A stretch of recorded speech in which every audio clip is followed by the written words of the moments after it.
For a while now, I've had the dream to attend COP, Conference of Parties, which is the world's largest climate conference hosted by the United Nations. And this year, it took place in a special place, Dubai, the land of tall skyscrapers, the Burj Khalifa, the Burj Al Arab, the world's first 7-star hotel, and now 4 impressive nuclear power reactors. At this conference, I had the opportunity to attend as a delegate representing both Canada, which is my home nation, and an organization called Nuclear for Climate. At this jam-packed week, I had the chance to moderate a panel discussion held by the Canadian Nuclear Association at the Canadian Pavilion, which featured leaders from across the Canadian nuclear industry discussing Canada's path to net zero through nuclear. I also had the chance to be a part of the communications team in Nuclear for Climate, where I captured lots of content, hosted discussions at our booth, as well as spent time on the ground in Expo City talking to attendees outside of the industry. Hey friends, my name is Osama. I have a background in nuclear engineering, and on this channel, I help demystify nuclear technologies by simplifying them. I also help create videos that capture my travel adventures like this one. Hope you enjoy. The real question is, where do you host a United Nations conference with over 70,000 people in a crowded place like Dubai? Well, the answer is they've built a city for that. It's called Expo City. Just like the colossal skyscrapers that weave into the fabric of Dubai, Expo is just as large, immense, flashy. It operates like a convention center, but rather a city to host your conferences, concerts, and other events. It features this iconic dome at the center of the city, as well as flags of nations across the world present at the conference. Energy here was unreal. This COP was like no other. It was a pivotal moment for nuclear across the world. International support was at an all-time high, the highlight of which was over 22 nations, well now 25 and counting, have pledged to triple nuclear capacity globally by 2050 to meet our net zero targets. In the face of this unprecedented support for nuclear, the host country was the perfect choice, the United Arab Emirates, Dubai. Despite having large reserves of fossil fuels and a booming tourism industry, this country is one of 2 nations, second to Romania, to join the nuclear power club after Chernobyl. So let's talk a bit about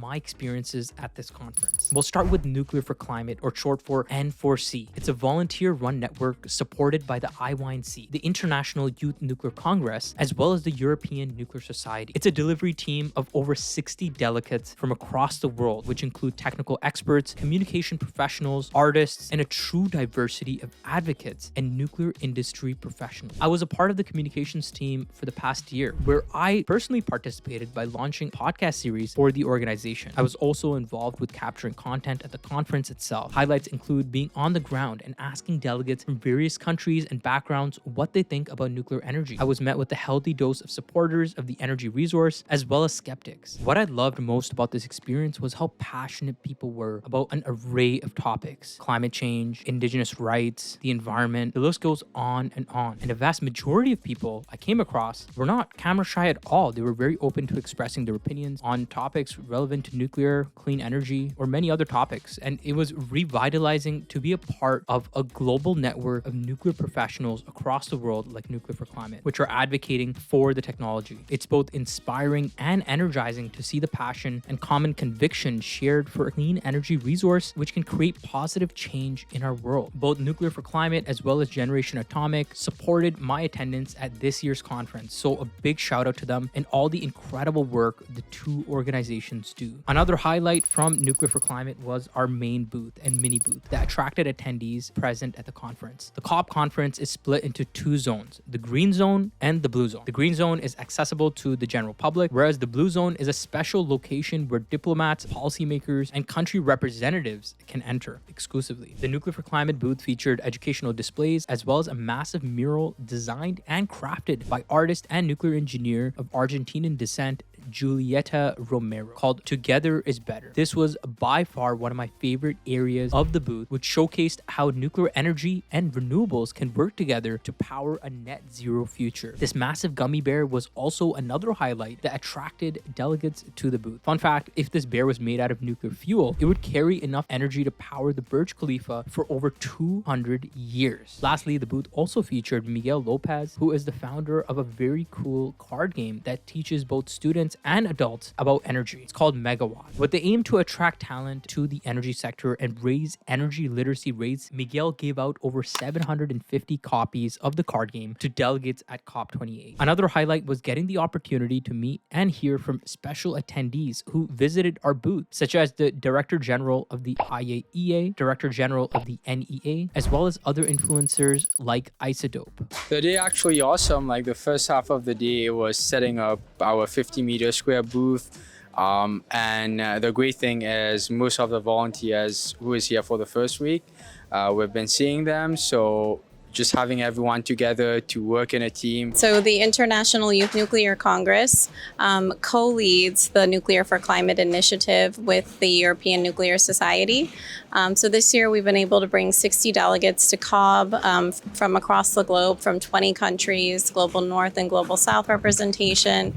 And we're really excited to have all these different perspectives together. It's my first COP and my first day here. So far it's been very exciting to listen in on the conversations about the growth of nuclear and the important role nuclear has in climate change. Thank you, Sama. It's been really exciting. I think that, the biggest excitement was really that announcement around and commitment from the 22 countries to triple nuclear power by 2050. Canada was a signing party to that.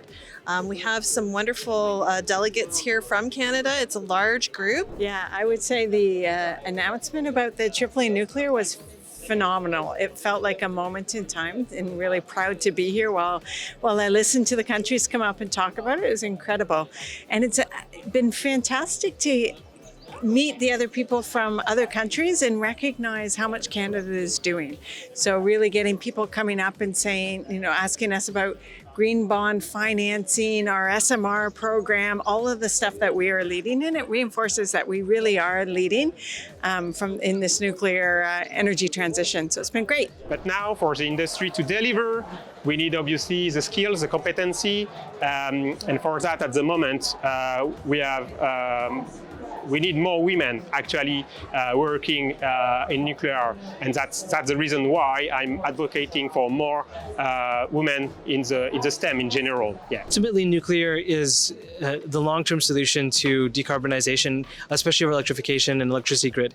Like, yes, renewables are super important, but as we all know, they're intermittent. We're not getting them up fast enough, and we still need baseload supply. So for technologies that we're looking at, like direct air capture and direct ocean capture, you have to do that with renewables. And we envision a world, you've heard it here first, where we are looking at like a data center model. We put down small modular reactors next to direct air capture plants, and then we just stick them wherever storage is available. You're here on the ground with the t-shirts, which are perfect. Let's talk about nuclear. I mean, it's impossible to miss the message. We're in a period of time that will probably be really just epic making in many ways. I often reflect on the fact that the energy infrastructure today looks a lot like it did 30 years ago. But we're basically taking technology from the ACR 1000 design, the EC6 design, features from Darlington and Bruce Power, and bring it all together. And quite frankly, we believe this is going to be the best reactor in the world. Still heavy water, unenriched uranium, isotope making machine at a very low cost and a construction schedule that I think will shock people. So it was fabulous. It was a long time coming.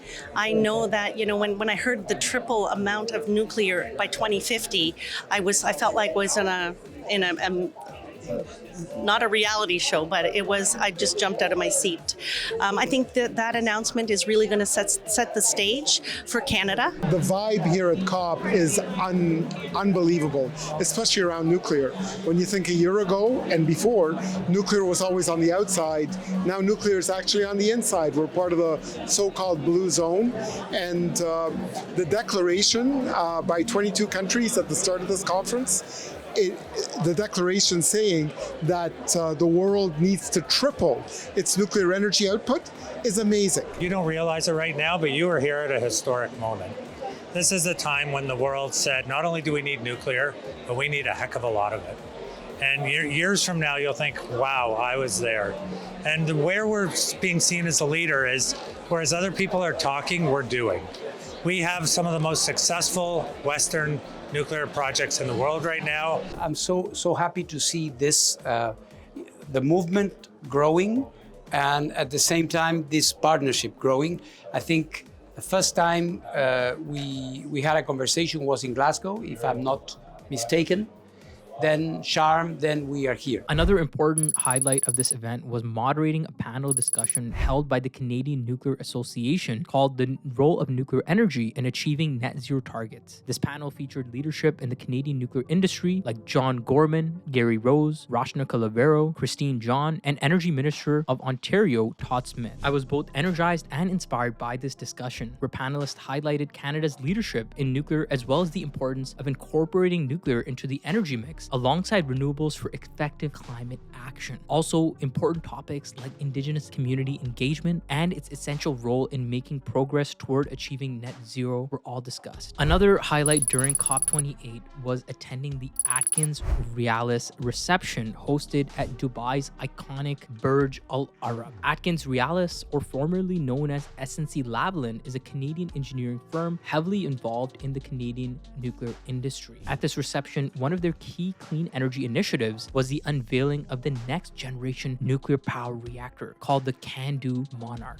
During this reception, I also had the chance to meet other leaders from the Canadian nuclear industry, which include Gary Rose, who's the Executive Vice President of Nuclear at Atkins, Nicole Butcher, who's the COO at Ontario Power Generation, and some of my favorite influencers like Chris Kiefer, Jesse Freeston, and Dylan Moon. The hotel itself was breathtaking. Close up, it is truly an engineering marvel. Fun fact, the Burj Al Arab itself is the world's first 7-star hotel at the time, that it was built in the year 1999. And can you guess who designed this building? Yes, you guessed it, Atkins. This design and construction for this hotel was managed by them. Now, the real question is, why was I here? And why do climate leaders from across the world come together every single year for this conference? Why not just jump on a Microsoft Teams call and call it a day? The reason why is because the platform is where world governments come together to agree on policies which tackle climate change. One example is the recognition of the role of nuclear as key to achieving net zero. 25 countries from across 4 continents launched a declaration to triple nuclear capacity globally by 2050. This pledge recognizes the vital role of nuclear energy in achieving global net zero greenhouse gas emissions by 2050 and keeping the 1.5 degrees Celsius goal within reach. More importantly, it highlights the need for secure supply chains and encourages shareholders of the World Bank, international financial institutions, and regional development banks to include nuclear energy in their lending policies. It's more important than ever for nuclear representation to be at the conference every single year moving forward, whether it be the industry itself, nuclear activists through the Net Zero organization, or young industry professionals volunteering through Nuclear for Climate. I think future COPs will definitely be the place for anyone in the nuclear world. Now, visiting the Middle East after several years, I was blown away by the amount of development, the mind-bending infrastructure projects, and a tourism industry that was simply booming. I both learned about the visionary leadership in the UAE, as well as saw for myself the get things done attitude and the eye on innovative technologies. Why this nation chose to deploy the state-of-the-art advanced nuclear power reactors. Innovation is weaved into the very fabric of this nation, and actions are more powerful than words. And at this COP, the UAE's Barakah nuclear power plant is a testament to the on-time and on-budget deployment of advanced nuclear power reactors. It really does blow you away to see these reactors come online one by one at 1,400 megawatts each. These units will provide quarter of the country's electricity for decades to come. This nation demonstrated that nuclear is the path to get the nation off of fossil fuel dependence. And that's why we're here, to eliminate our emissions, reduce greenhouse gas emissions, and seek a path to come to net zero. I do look forward to participating in future years to come at COP, and this was by far an exceptional experience, and I look forward to having a very similar experience in the near future. Thanks again for watching. Hope you enjoyed. Take care. Bye.